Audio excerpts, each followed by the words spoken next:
بسم اللہ الرحمن الرحیم۔ آج ہم آپ کو تاریخ کے ایک ظالم انسان کا واقعہ سنائیں گے کہ اس کی موت کیسے ہوئی۔ ہلاکو خان 15 اکتوبر 1218 کو پیدا ہوا اور اس کی موت 8 فروری 1265 میں ہوئی۔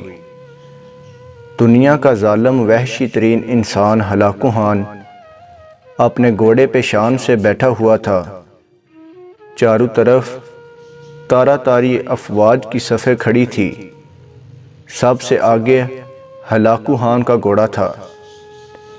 ہلاکو خان کے سامنے قیدی مسلمانوں کی 3 صفیں کھڑی کی گئی تھی، جن کو آج ہلاکو خان نے اپنے حکم پر قتل ہوتے ہوئے دیکھنا تھا۔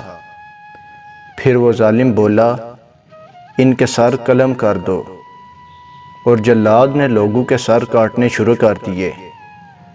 پہلی صف میں ایک کی گردن گئی، دوسرے کی گردن گئی، تیسرے اور چوتھے کی گردن کاٹی گئی۔ پہلی صف میں ایک بے قصور بوڑھا غریب قیدی، جو کہ اپنے گھر کا واحد کفیل تھا، وہ بھی کھڑا تھا۔ وہ موت کے ڈر کی وجہ سے دوسری صف میں چلا گیا۔ پہلی صف کا مکمل صفایا ہو گیا۔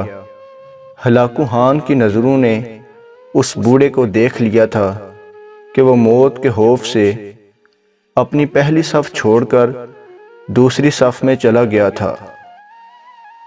ہلاکو خان گھوڑے پہ بیٹھا ہوا، ہاتھ میں طاقتور گرز لیے اچھال کر اس سے کھیل رہا تھا، اور مسلمانوں کے قتل کا منظر دیکھ کر اس کھیل سے خود کو خوش کر رہا تھا۔ جلادوں نے دوسری صف پر تلوار کے وار شروع کیے۔ گردنیں ان کی کٹ کٹ کر زمین پر گر رہی تھی۔ جلاد تلوار چلا رہے تھے اور خون کے فوارے اچھل اچھل کر زمین پر گر رہے تھے۔ اس بوڑھے بابا نے جب دیکھا کہ دوسری صف کے لوگوں کی گردنیں کاٹ کر اس کی باری بہت جلد آنے والی ہے، تو وہ بھاگ کر تیسری صف میں کھڑا ہو گیا۔ ہلاکو خان کی نظریں بوڑھے پہ جمی ہوئی تھی کہ اب تو تیسری صف آخری ہے، اس کے بعد یہ کہاں چھپنے کی کوششیں کرے گا۔ اس بیوقوف بڈھے کو میری تلوار سے کون بچا سکتا ہے؟ میں نے لاکھوں انسان مار دیے، تو یہ کب تک بچے گا؟ تیسری صف پہ جلادوں کی تلوار بجلی بن کر گر رہی تھی۔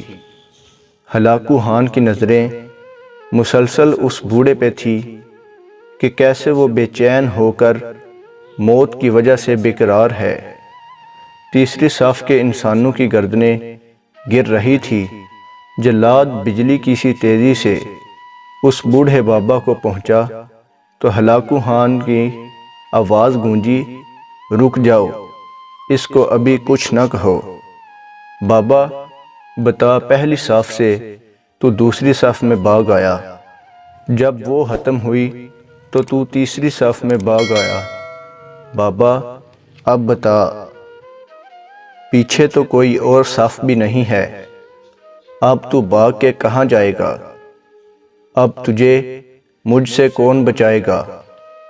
اس بوڑھے نے آسمان کی طرف دیکھا اور کہا، میں نے پہلی صف کو اس لیے چھوڑا کہ شاید میں دوسرے میں بچ جاؤں، لیکن موت وہاں بھی پہنچی۔ پھر میں نے دوسری صف کو چھوڑ دیا کہ شاید تیسری میں بچ جاؤں۔ ہلاکو نے گرز کو ہاتھ میں اچھالتے ہوئے کہا، بابا کیسی خام خیالی ہے، یہ کیسی بہکی باتیں کر رہے ہو؟ بھلا تمہیں میری تلوار سے بھی کوئی بچا سکتا ہے؟ بوڑھے مسلمان نے زمین و آسمان کی ہر چیز کے مالک اس واحد لا شریک رب پر بے انتہا یقین کے ساتھ کہا، وہ اوپر والی ذات اگر چاہے تو کچھ بھی ہو سکتا ہے، اور اگر وہ چاہے تو مجھے تجھ سے بچا سکتا ہے۔ کیسے بچا سکتا ہے؟ ہلاکو خان نے اتنے تکبر میں آ کر کہا کہ اس کے ہاتھ سے گرز گر پڑا۔ ہلاکو خان چابک دست ہوشیار جنگجو اور چلاک انسان تھا۔ ہلاکو خان گھوڑے کے اوپر بیٹھے بیٹھے گرے ہوئے گرز کو اٹھانے کے لیے خود کو جھکایا کہ زمین پہ گرنے سے پہلے وہ اسے ہوا میں ہی پکڑ لے۔ اسی کوشش میں ہلاکو خان کا ایک پاؤں رکاب سے نکلا اور وہ اپنے گھوڑے سے نیچے آ پڑا، جبکہ دوسرا پاؤں رکاب میں ہی پھنس کر رہ گیا۔ ہلاکو خان کا گھوڑا اتنا ڈر گیا کہ بھاگ نکلا۔ ہلاکو نے خود کو بچانے کی بڑی کوششیں کی، لشکر بھی حرکت میں آ گیا، لیکن گھوڑا اتنا طاقتور تھا کہ کسی کے قابو میں نہ آیا۔ وہ ہلاکو کو پتھروں میں گھسیٹ گھسیٹ کر بھاگتا رہا، یہاں تک کہ ہلاکو کا سر پتھروں سے پٹخ پٹخ کر اس قدر لہولہان ہو گیا کہ اس کی روح چند ہی منٹوں میں اپنے اس تکبر بھرے وجود کو چھوڑ کر جہنم رسید ہو گئی۔ لشکر نے جب بے انتہا کوششوں کے بعد ہلاکو خان کے طاقتور گھوڑے کو قابو کیا تو اس وقت تک اس کا سر برے طریقے سے کچلا جا چکا تھا۔ ہلاکو کا لشکر اس بوڑھے بزرگ سے اتنا خوف زدہ ہو گیا کہ لشکر نے اسے جان بوجھ کر نظر انداز کر دیا اور وہ بابا بڑے آرام و سکون سے پیدل ہی اپنے گھر کی طرف چل پڑا۔ مظلوم کی آہ سے ڈرو، کیونکہ جب وہ اللہ سے رجوع کرتا ہے تو قبولیت بہت دور سے اس کا استقبال کرنے آتی ہے۔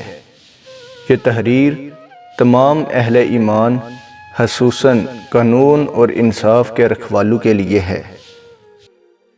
اگر آپ کو یہ ہماری آج کی ویڈیو اچھی لگی ہو تو چینل کو سبسکرائب کر دیں اور بیل کے آئیکن کو پریس کر دیں۔